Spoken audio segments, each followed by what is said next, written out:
Hello and welcome to this lab demonstration on accessing iSCSIstorage. After completing this lab video, you will be able to configure access to an iSCSI data store. Storage is a fundamental part of almost every VMware solution. It is very important that you know which types of storage are supported by ESXi hosts and how to configure the ESXi hosts to access the storage. One way to access a network-based shared storage is using iSCSI. The advantage of iSCSI is that it is simpler and cheaper than fiber channel storage. It works over IP, so you can run iSCSI over your existing Ethernet network. Especially for lab or test environments, it is a great choice. You can easily find cheap network-attached storage servers that support iSCSI, or you can build your own iSCSI server using free software that you can install even on older computers and get started with network-based block-level storage. For this lab, you should already be familiar with the vSphere client user interface, and you should have a basic understanding of storage solutions. In the first task of this lab, we will view the configuration of the existing iSCSI configuration of ESXi Host SA/ESXi01.vclass.local. We want to perform the configuration on vCenter server SA/vCSA01, so the first step is to connect to this server. Then we log in as administrator at vsphere.local and the password.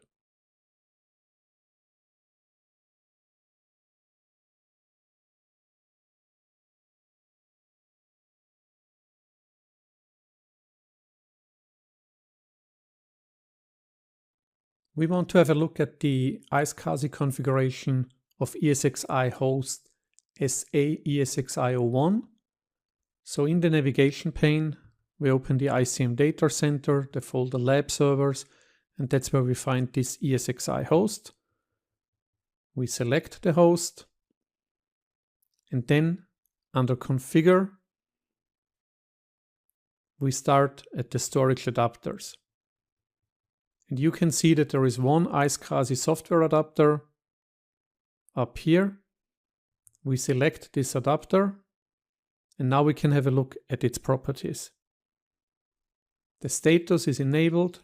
The name of the adapter is vmHBA65. It's an iSCSI software adapter. Here we see the iSCSI name of this iSCSI adapter. And when we click the Devices tab, we can see the LANs that are provided by this adapter. And you can see that LAN 0 has a data store on it. That's our ICM data store. The other LANs are of different sizes, but in terms of a data store, they are not consumed. That means that no data store has been created on these LANs so far. When we click on Dynamic Discovery, we can see the IP address of our iSCSI server and the port. In this case, 172.20.10.15, port 3260. Now we want to have a look at the network port binding. So we see the port groups that exist on this host. And now we click IP storage. And then we click View Details.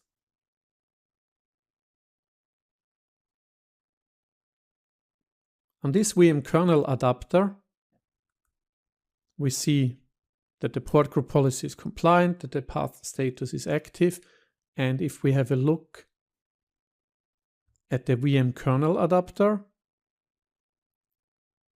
and its IP settings, then we can see that our adapter has IP address 172.20.10.61. It's statically configured. So this is the IP address of our VMKernel adapter. And this adapter, which is part of the IP storage port group, is the one that connects to our iSCSI storage. That's the configuration on ESXi Host SA/ESXi01. Now we want to configure iSCSI on ESXi Host SA ESXi02. This configuration is split into 3 tasks, and the first one is to add a VMKernel port group to the standard switch of ESXi Host SA ESXi02. So we select the ESXi host in the navigator pane. We click the Configure tab. And under Networking, vmKernel adapters, we click Add Networking. When we add a network, we have to decide what kind of adapter we want to add. In our case, we want to add a vmKernel network adapter because this adapter is used for ESXi host specific services. In our example, it will be used to access the iSCSI provider. So we click Next. Now we have to select the target device. And we want to add a new port group to an existing standard switch. So we select the second option. Select an existing standard switch. We click Browse. And from the available switches, we select vSwitch 0.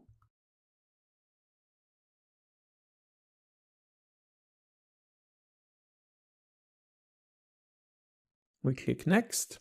Now we assign the name, the network label of this port group, and we call it IP storage. All the other values can be left at their default, so we are not configuring any VLAN. It's IPv4. We use the standard MTU, and it's the standard or the default TCP/IP stack. None of these services will run on this port group. We want to use it for iSCSI access only. So we click Next. The IP address of our vmKernel adapter should use a static IPv4 address, and that address is 172.20.10.62 with a 24-bit subnet mask.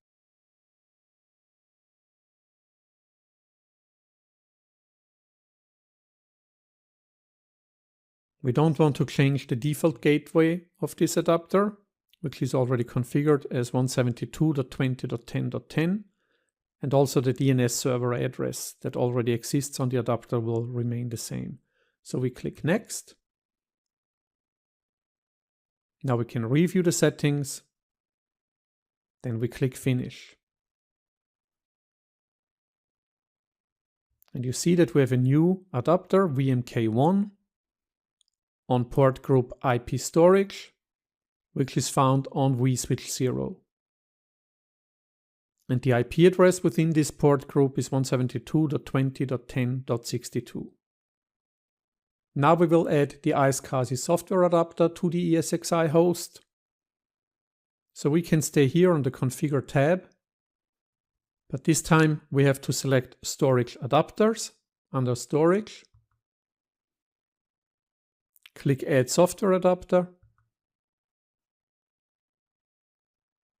We confirm that we want to add a software iSCSI adapter, not fiber channel or anything else, so we click OK.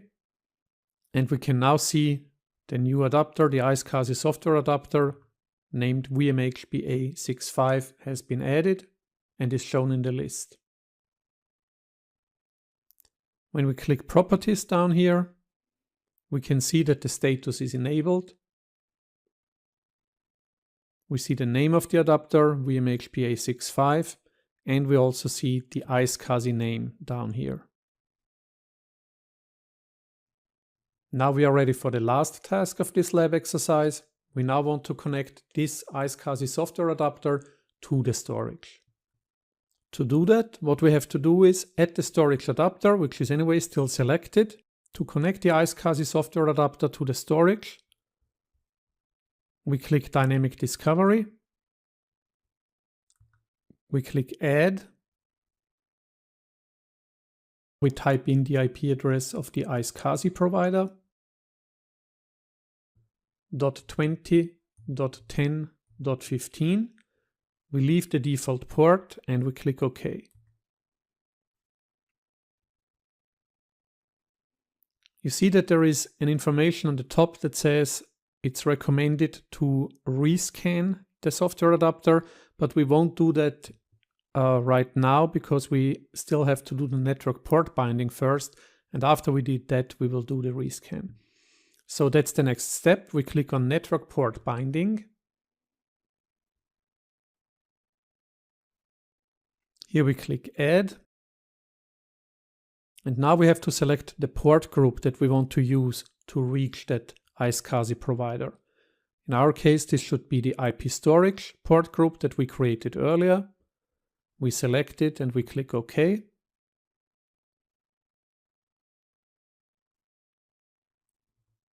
So now we configured the adapter to use this port group. We configured the target IP address. Now we are ready to rescan the adapter. So up here we click rescan adapter. While the adapter rescan is in progress, let me tell you what the rescan storage option, which is left of rescan adapter, is used for. Other than rescan adapter, which only rescans the currently selected adapter, rescan storage would scan all adapters for new storage devices. So our rescan is complete. Let's have a look at the properties. Status is enabled. And now let's have a look at the devices. And as you can see, we got access to the LANs that exist on this iSCSI provider. And we see the same list that we saw on the other ESXi host, ESXi01. The data store was automatically discovered and mounted. So we already have access to that data store from this ESXi host. The other LANs, as we have seen also on the other ESXi host, are not consumed at the moment, so they are ready to set up a new data store there. Congratulations! You have completed the Accessing iSCSIstorage lab demonstration video. In this lab, we first had a look at the iSCSI configuration of ESXi host ESXi01. Then we configured another ESXi host, ESXi02, to access the same iSCSI data store. How did we do that? We added a VMKernel port group to an existing standard switch. We added the iSCSI software adapter to the ESXi host, and then we connected the iSCSI adapter to the storage. And finally, we verified that we have access to the LANs of the iSCSI provider.